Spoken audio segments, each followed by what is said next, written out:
नमस्कार दोस्तों, स्वागत है आपका मिसलेनियस की क्लास नंबर 2 में। और कल हमने पोस्ट रिस्टेंटे तक पढ़ा था, तो आज हम जहां से ही पढ़ना जो है आगे शुरू करेंगे। ठीक है, बस 1 मिनट का समय दीजिए। ओके, तो शुरू करते हैं पोस्ट रिस्टेंटे को समझना। काफ़ी वैसे तो आसान टॉपिक है, लेकिन फिर भी बहुत से स्टूडेंट्स को इसमें डाउट रहता है। ठीक है, उस डाउट को आज हम जड़ से उखाड़ने की कोशिश करेंगे। तो पोस्ट रिस्टेंटे जो सर्विस है, ये बनी किसके लिए बनी है? तो ये जो सर्विस बनी है स्ट्रेंजर्स के लिए या फिर ट्रैवलर्स के लिए। ठीक है, जो इस सर्विस को 3 मंथ से ज़्यादा इस्तेमाल नहीं कर सकते। ठीक है, चलिए अभी डेफिनेशन पढ़ते हैं इसकी, फिर चीज़ों को समझेंगे, कंसोलिडेट करेंगे। डेफिनेशन में क्या लिखा है कि ऑल आर्टिकल्स सुपरस्क्राइब, कि वो सभी आर्टिकल जिसके ऊपर लिखा हुआ रहेगा या तो to be kept till called for इसका मतलब है कि जब तक आपको नहीं बताया जाता आप इसको संभाल कर रखिए अपने पास। टू वेट अराइवल, मेरे पहुंचने तक की आप उड़ीक करें, वेट करें। और ऐसा और कोई भी मैसेज जो है दिया जा सकता है। ठीक है, और इस तरह के आर्टिकल को हम पोस्ट ऑफिस में ही रखते हैं। ठीक है, कहाँ पर रखते हैं? पोस्ट ऑफिस में ही रखते हैं, और इसको कभी भी डिलीवरी के लिए नहीं भेजा जाता। ठीक है, the addressee of article falling under the head of a post restante must give the name of the address, है ना। तो names of the address मतलब कि एड्रेस और नाम साथ में दिया हुआ होना चाहिए, चाहे वो पोस्ट रिस्टेंटे आर्टिकल ही क्यों ना हो। ठीक है, वो कोई शॉर्ट नेम या इनसफिशिएंट नेम नहीं होना चाहिए। अभी मैं आपको समझाता हूँ कि ये क्या बताने की कोशिश कर रहा है। मान लीजिए कि मैं वेस्ट बंगाल में काम कर रहा हूं एज ए पोस्टमैन, उदाहरण के लिए, और मैंने पंजाब के लिए ट्रांसफ़र लगाई हुई है। ओके, और मेरी ट्रांसफ़र हो चुकी है। तो मैंने क्या किया, वहां जाने से पहले जो मेरा सामान था उनको मैंने पार्सल में बंद कर लिया। ठीक है, और उसको मैंने पंजाब भेज दिया। ओके, लेकिन मैं चाहता हूं कि वहां जाकर, है ना, मैं खुद ही उस पार्सल को रिसीव करूं, कोई उसको और रिसीव ना करे, है ना। तो मैं उस पार्सल के जो जहां पर जैसे हम एड्रेस लिखते हैं, ऐसे मान लीजिए ये पार्सल का एक फेस है, इसके ऊपर हम एड्रेस लिखते हैं, तो उसके ऊपर मैं क्या लिखूंगा? To wait till arrival.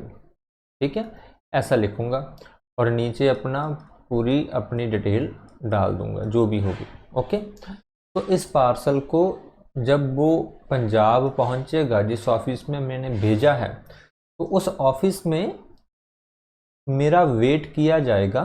ठीक है, क्योंकि उस पर मैंने रिमार्क दिया हुआ है कि मेरे आने तक की वेट करें। ओके, पंजाब पहुंचकर उस पार्सल को मैं खुद कलेक्ट कर सकता हूं। ठीक है, तो इस तरह की जो कंडीशंस अगर लगती है किसी आर्टिकल पर, अगर कस्टमर लगाता है, तो हम इस तरह के आर्टिकल को बोलते हैं पोस्ट रिस्टेंटे आर्टिकल। ठीक है, उसको पोस्ट ऑफिस में ही होल्ड करके रखना होता है आर्टिकल को, क्योंकि कस्टमर की इंस्ट्रक्शंस के हिसाब से ही उस आर्टिकल के साथ डील किया जाता है। ठीक है, अभी नेक्स्ट पढ़ते हैं। The post restante article except VP is kept in post office to which it is addressed for not exceeding 1 month. कि 1 महीने से ज़्यादा इस तरह के आर्टिकल को, जो पोस्ट रिस्टेंटे आर्टिकल है, उनको ऑफिस में नहीं रखा जाता है।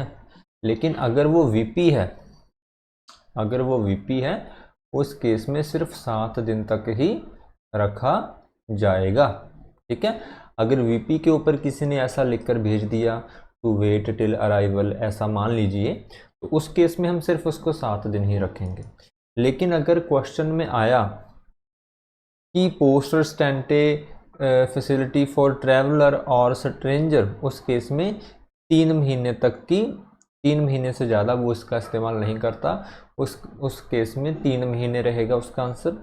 अगर सिंपल पोस्टल स्टैंटे के आर्टिकल को कितने समय के लिए हम पोस्ट ऑफिस में रख सकते हैं, तो 1 मंथ के लिए रख सकते हैं। ठीक है,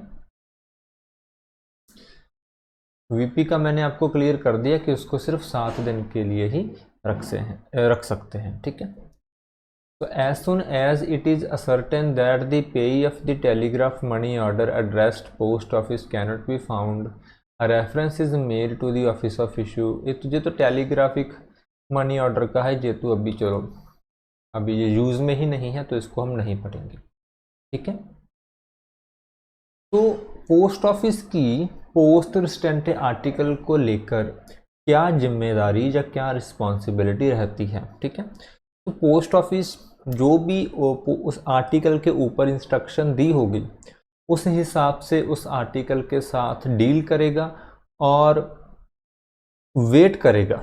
जैसे 1 मंथ का पीरियड होता है ना, तो 1 मंथ तक पोस्ट ऑफिस क्या है, वेट करेगा।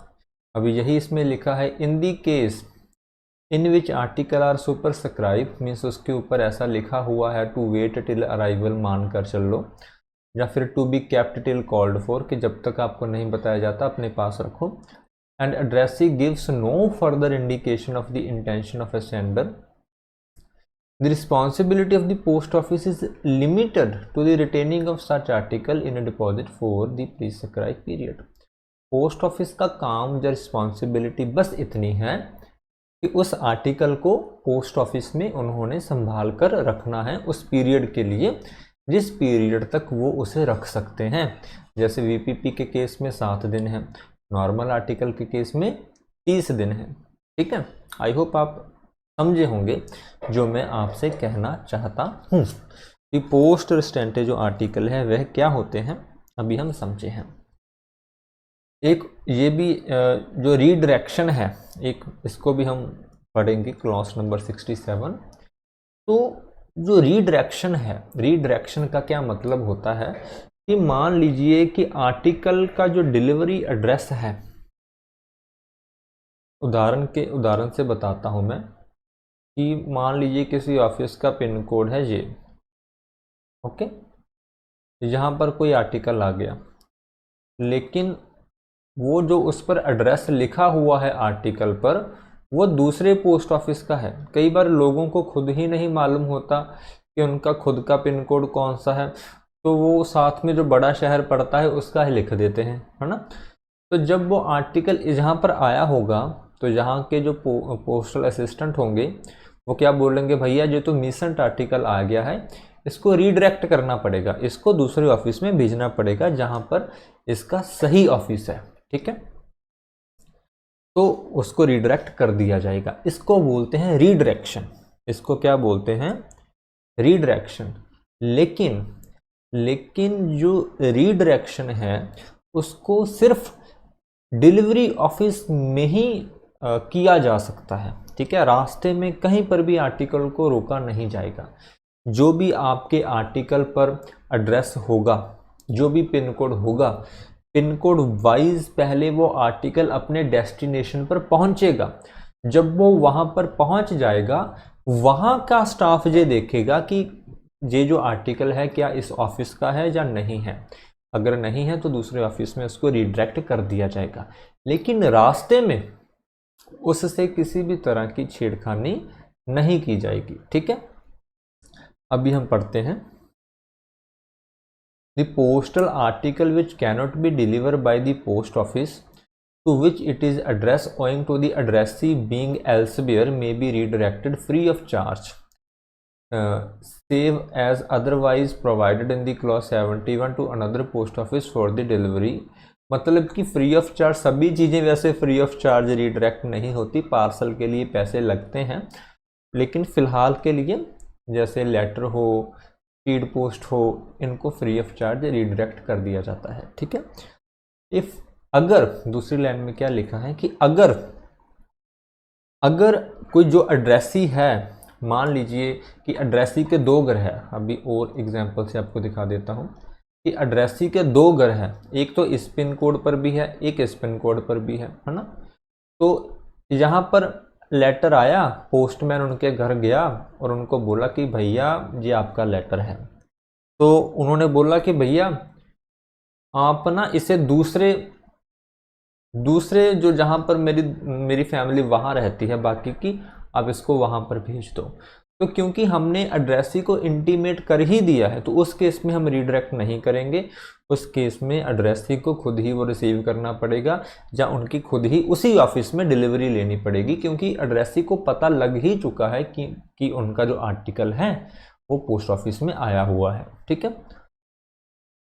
68 में भी यही बताया है कि किसी भी पोस्टल आर्टिकल को रास्ते में रीडायरेक्ट नहीं किया जा सकता। अगर रास्ते में आप रीडायरेक्ट करवाना चाहते हैं तो डीजी के ऑर्डर चाहिए। ठीक है। बाकी हम आगे बढ़ते हैं। 67 ओके। इसके बाद पढ़ेंगे हम 72। मैं वही क्लॉसेस उठा रहा हूं जो मुझे लगता है कि पूछे जा सकते हैं। ठीक है। तो 72 क्लॉस में हम पढ़ते हैं instruction regarding change of residence. ऐसा होता है कि लोग नई जगह मकान ले लेते हैं, जब किसी काम के सिलसिले से अपने एड्रेस को चेंज कर लेते हैं। ठीक है। तो उस केस में इंस्ट्रक्शंस कैसे दी जाती है, थोड़ा सा उसके बारे में हम पढ़ेंगे। ठीक है।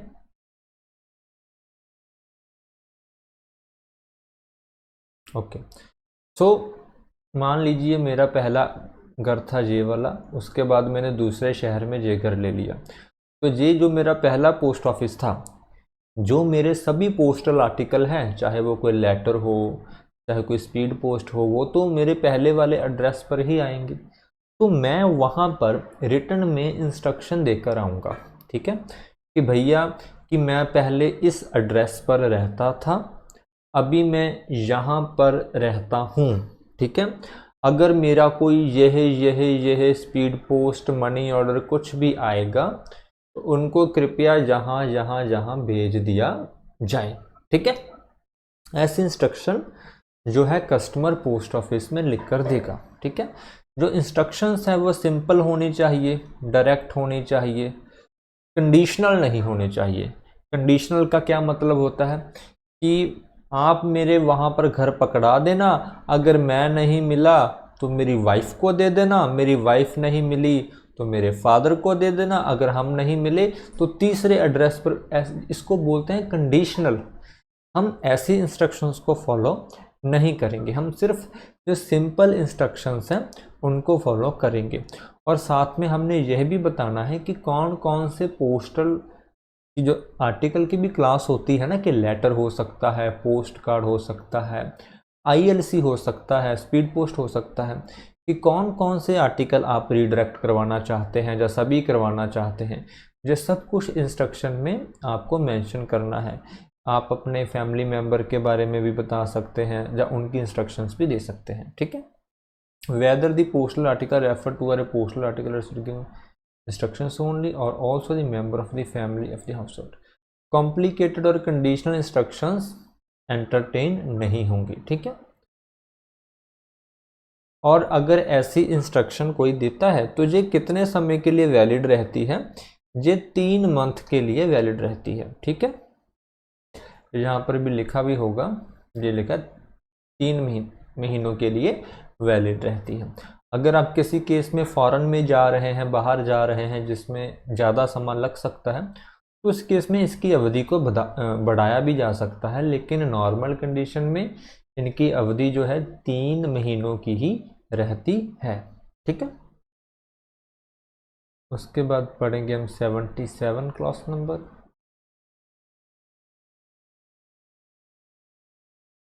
Suggestion and complaint book. ठीक है।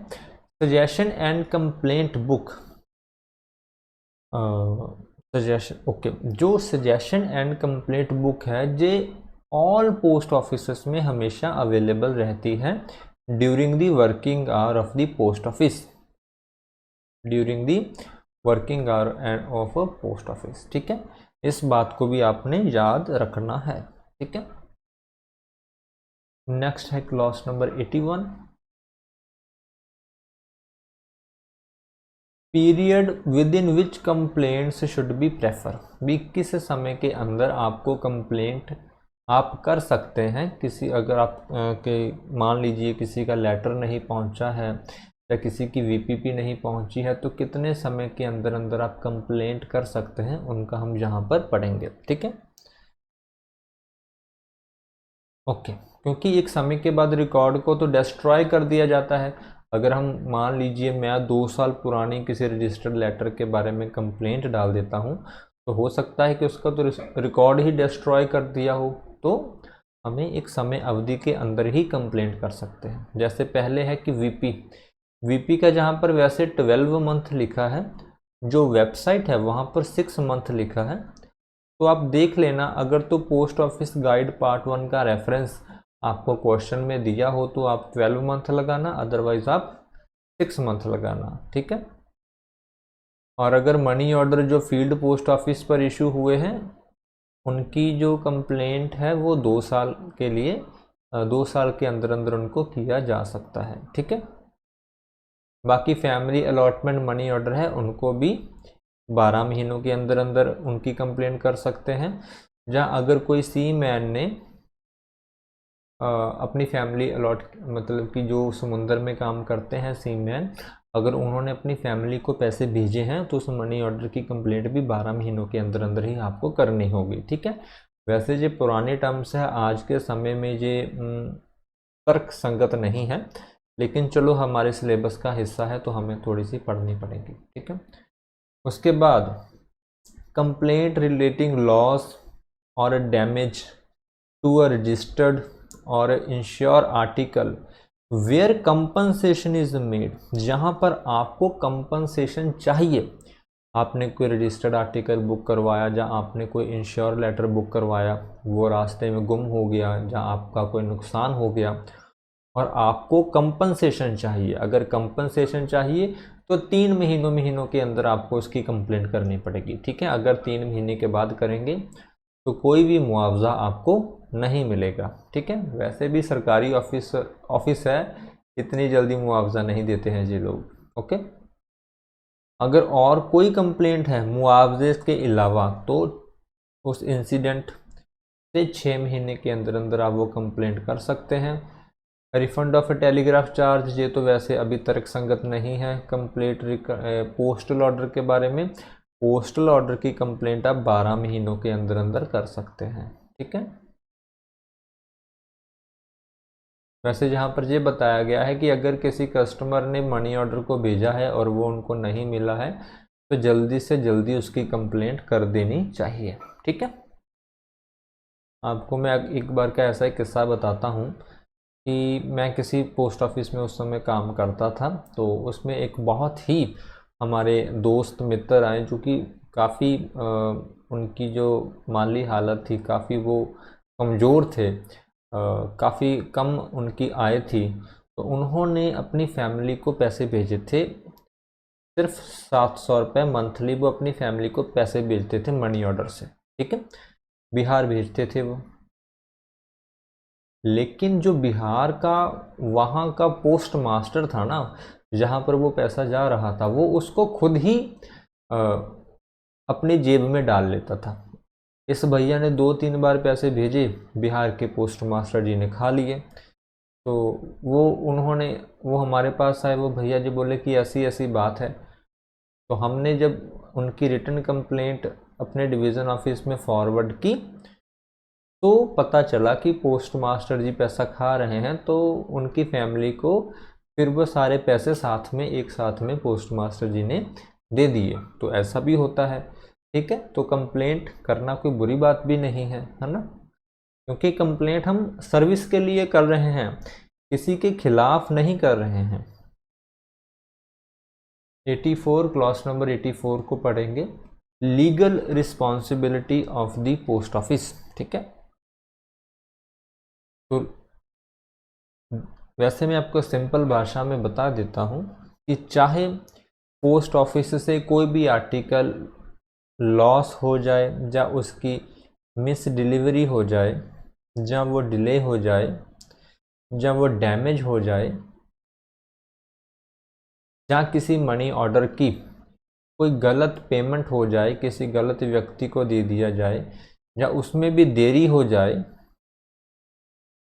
ठीक है, जहाँ पोस्ट ऑफिस का कोई एम्प्लॉय नेग्लिजेंस बरत रहा है अपने काम में, इन सभी केसेस में जो पोस्ट ऑफिस है वो जिम्मेदार नहीं रहेगा। पोस्ट ऑफिस की कोई भी लीगल रिस्पॉन्सिबिलिटी नहीं बनती है, ठीक है, लीगल रिस्पॉन्सिबिलिटी पोस्ट ऑफिस की नहीं बनती है। ऐसा क्यों, मैं आपको बताता हूँ।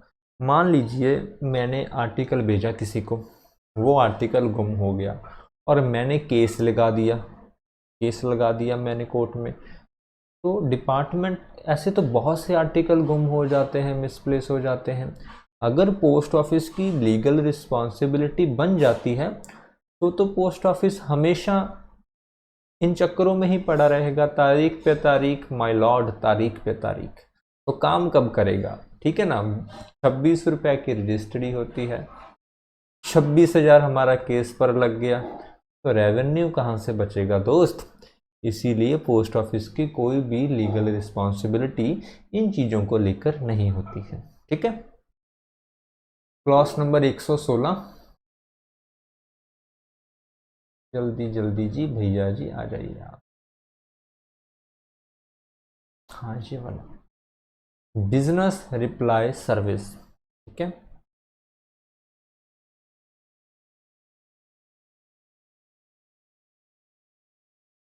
और 118,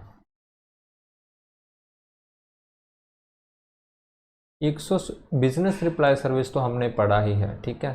आई थिंक इसको नहीं मैं पढ़ाऊँगा क्योंकि ये हमने पहले ही, या नहीं पढ़ा है, I think business reply service आपने नहीं पढ़ा है। चलिए शुरू कर देते हैं, समझाते हैं आपको क्या होता है, ठीक है। इसको मैं आपको शॉर्ट फॉर्म में समझाता हूँ, ज़्यादा थ्रेटिकल नहीं जाते हैं क्योंकि मुझे लगता है कि आप, क्योंकि ये आउट ऑफ सिलेबस ही पढ़ रहे हैं, ज़्यादा इसमें डेप्थ में जाना अच्छी बात नहीं है। ओके चलो, मान लीजिए मेरा काम है, ओके, मैं एक फ़ोटोग्राफ़र हूँ, ठीक है, और मेरी बहुत बड़ी फर्म है। मैं अपनी फ़ोटोग्राफ़र को बेचता हूँ, जैसे पिक्सल बेचते हैं ना, ऐसे मैं फ़ोटोग्राफ बेचता हूँ। तो मेरे जो मेरे साथ लोग काम कर रहे होंगे वो देश के कोनों कोनों में होंगे, है ना। तो वो जो भी फ़ोटो अच्छी क्लिक करते हैं वो मुझको भेजते हैं। लेकिन मैं चाहता हूँ कि कोई भी मेरा क्लाइंट अगर मुझको वो अपनी फ़ोटो भेजे तो उसको पैसे ना देने पड़े, वो फ्री ऑफ कॉस्ट आ जाए। तो इसके लिए इस भैया को, इस फोटोग्राफर जो बेचता है, इसको बिजनेस रिप्लाई सर्विस लेनी पड़ेगी, ठीक है। इससे क्या होगा कि एक लिफाफा, या कोई पोस्ट कार्ड, या कोई लेबल ऐसा तैयार करवाएंगे, ठीक है, कि वो अपने जो उनके क्लाइंट हैं उनको डिस्ट्रीब्यूट कर देंगे, और अपने पोस्ट मास्टर को बता देंगे कि अगर कोई ऐसा लिफाफा आपको मिलेगा तो इस पर पोस्टेज स्टैंप नहीं चिपकाई होगी क्योंकि ये मेरे क्लाइंट ने भेजा है, इसके बदले में पैसे मैं दे दूंगा, ठीक है। तो इस तरह से बिजनेस रिप्लाई सर्विस चलती है, और बिजनेस रिप्लाई सर्विस का 1 रुपये ज़्यादा चार्ज होता है। जैसे ये मैं हूँ, ये मेरा कोई क्लाइंट है इधर, उसका नाम है राज, ठीक है। उन्होंने मुझे एक लेटर भेजा, उदाहरण के लिए एक लेटर भेजा जिस पर 5 रुपये की टिकट लगनी थी। अभी राज ने तो कोई पैसा नहीं दिया, लेकिन शिव ने तो, मुझे तो पैसे देने पड़ेंगे, तो मैं कितने पैसे दूंगा, 5 + 1, 1 रुपया ज़्यादा दूंगा, ठीक है। और इसकी जो फीस है वो कितनी होती है, वैसे जिसकी फ़ीस का स्ट्रक्चर भी पुराना है, आई थिंक मैं आपको जो अपडेट करके, आप मुझे 2 मिनट का समय दें, मैं अभी देख देता हूँ। जो उसका फीस स्ट्रक्चर जो अभी लेटेस्ट फीस स्ट्रक्चर है, अगर वो पूरे साल का होगा तो अप्रैल टू जून तो 200 रुपये लगेगा, ठीक है। अगर वो 1 जुलाई टू 30 सितंबर के अंदर ज्वाइन करेगा तो 150 रुपये लगेगा। अगर वो अक्टूबर और दिसंबर के अंदर ज्वाइन करेगा तो 100 लगेगा।